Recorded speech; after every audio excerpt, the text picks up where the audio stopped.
Hey tech friends, welcome back in tutorial.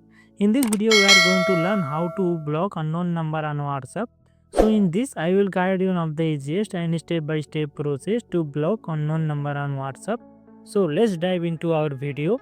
First of all, open your WhatsApp application on a mobile device. Now you can see here I already opened that application on my mobile device. Now you can see on the top on the right side three dot option is there, tap on that.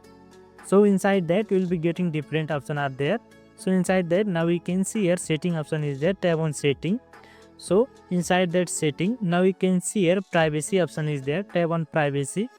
So scroll down. Inside that now we can see here blocked contact is there, tap on that. On the top on the right corner now we can see here one plus type icon is there, so tap on that.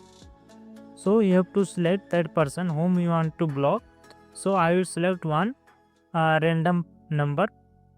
So I will select that one. So now we can see here that person is blocked here inside this.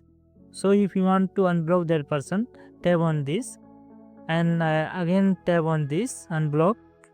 So now you can see you can unblock that person like this on WhatsApp. So if you like this video helpful, please don't forget to like, subscribe and comment below. Thanks for watching this video.